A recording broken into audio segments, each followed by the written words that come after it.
आदाब नाजरीन, आप देख रहे हैं जी सलाम, आपसे मुखातिब हूं मैं शाहबाज। बुलेटिन की शुरुआत कर रहे हैं किसानों की खबर के साथ। और बड़ी खबर यह मिल रही है कि सरकार से 9वें दौर की बातचीत से पहले किसानों की मीटिंग होने जा रही है, जिसमें 15 जनवरी से एक दिन पहले किसान आज गौर खौज करेंगे। सरकार से बातचीत पर किसान आज हिकमत अमली बनाएंगे। दरअसल गुज़िश्ता रोज किसानों की मीटिंग बेनतीजा रही थी और आज एक बार फिर से किसान एक साथ होकर फिर से मीटिंग करेंगे और सरकार से बातचीत करने से पहले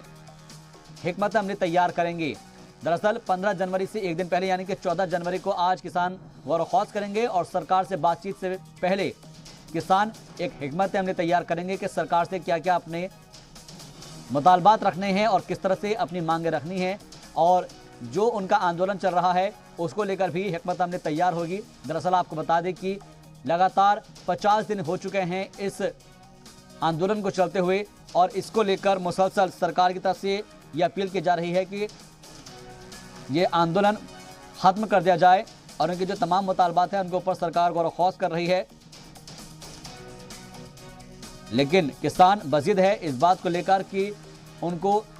कानून वापसी से कम कुछ भी रजामंद नहीं है और ऐसे में अब ये देखना अहम होगा कि ये अगले दौर की बातचीत होगी उसमें क्या कुछ ही मुद्दों पर इत्तेफाक राय बन सकती है या नहीं। ये तमाम ऐसी चीज़ें हैं जो बताने के लिए काफ़ी है कि 50 दिन से जो किसान हैं वो बॉर्डर पर डटे हुए हैं, चाहे वो टिकारी बॉर्डर हो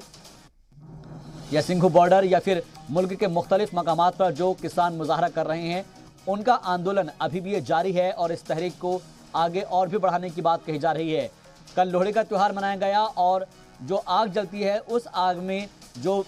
कानून की कॉपियाँ हैं उसको जलाकर अपनी मुखालफत दर्ज की।